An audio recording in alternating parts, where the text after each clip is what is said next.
if you have a purpose-driven life, it adds years to your life. You live longer. Let me share 2 stories with you. Story number 1, we're interviewing one of those school teachers. She says, the first year I taught was heaven. The second year I taught was hell. I had 5 boys that second year, and they were incorrigible. And there was one kid in particular. He was impossible. One day, this kid's in the doorway of the classroom, and he's kicking and moving his arms and making noises, and I lost it.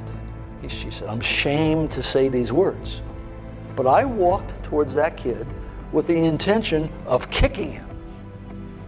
Thank heavens he got up and ran away. I kept walking. I went to the principal's office. I said, this is it. It's him or me. And the principal took the kid out. She said, I felt terrible. So I went to 2 of my colleagues and poured my heart out.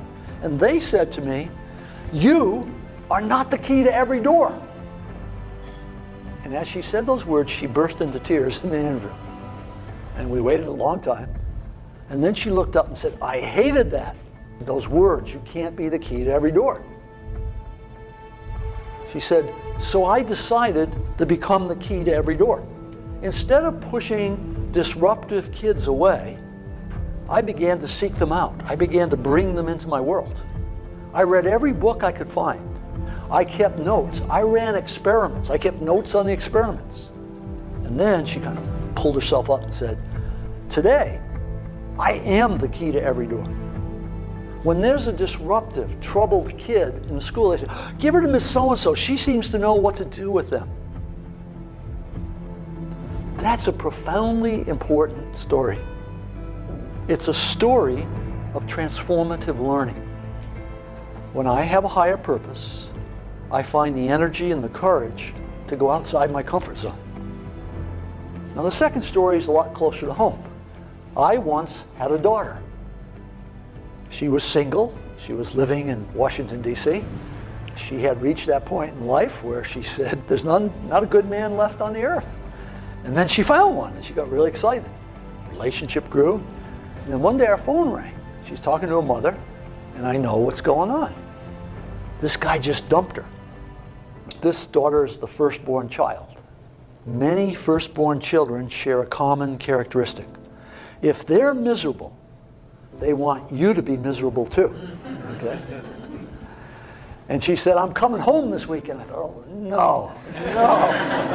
Her mother hangs up and says, you're the father, you go to the airport and pick her up. So the next day I go pick her up. She gets in the car and she doesn't say, hello, how are you? She says, that no good, dirty, da-da-da-da-da. 5 minutes later, she takes a breath. And I said, are you problem solving or purpose finding? We're finally pulling in the driveway. She takes another breath. I say it again. She says, what are you talking about? And she said, this is the real world. I said, well, I think it applies to the real world. By then we're in the house. I pull out a sheet of paper out of my file, and it says, Robert Quinn, life statement. She looks at it, and then she grows kind of quiet. And she looks up and says, when you feel bad, you read this? I said, no. When I feel bad, I rewrite it. It's been rewritten hundreds of times. She said, yeah, I can hardly understand some of this stuff. I said, yeah, it's written to a customized audience, one person. Then the first miracle happened. She said, do you think I could write one of these? And I said, I'm sure you can. She went in the bedroom. For a day and a half, she worked on her life statement. The miracle was, I did not have to suffer during that day. Right? She got on the plane. She flew home to D.C. A couple days passed. I get an email. She said, he called me. Oh, this will be interesting. And she says, so I wrote him this letter. And I'm reading this letter that she's attached. It's incredibly vulnerable, open, honest. And then at the bottom it says, and my roommate said I can't give this to him. Now that's an interesting thing. Why can't we give this letter to this guy? You don't tell some guy that dumped you that, here's how you feel. And then she said, what my roommates don't understand is that what he thinks doesn't matter. Whoa, wait a minute. A few days ago, what he thought caused her life to shatter. Now she's saying, what he thinks doesn't matter. She's saying, this is who I really am. Didn't know this a while ago. Now I know it. It doesn't matter what other people think. You see, when you clarify your purpose, you take back your external locus of control where you worry about what other people think, and you take an internal locus. You don't become insensitive, you don't become rebellious, you become centered. You become powerful. Now here's the interesting thing. In the next few months, she began to be promoted.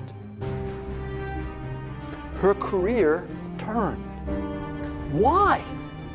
This was a dating breakup. Why is her career taking off? Because when you find purpose and meaning in what you're doing in one area of your life, it grows in every area of life because you are one person. That company had a woman coming in with the same dresses on, body looked the same, but it wasn't the same employee. This was a woman now full of leadership for the first time. When someone has that meaning and that integrity, things start to change. The research says when you give up self-interested goals, where most of us are most of the time, and you take on contributive goals, you function differently. The biology changes, the thought process changes, learning accelerates, you grow more. The only thing that I'm left to conclude is you and I are designed to be purpose-seeking mechanisms. You've been shaped by life. You've had bad experiences and good experiences. And both the bad experiences and the good experiences are there to teach you something about you. And if you look very carefully at those, you can determine what your purpose is. Every person in this room can clarify the purpose of their life, become the key to every door.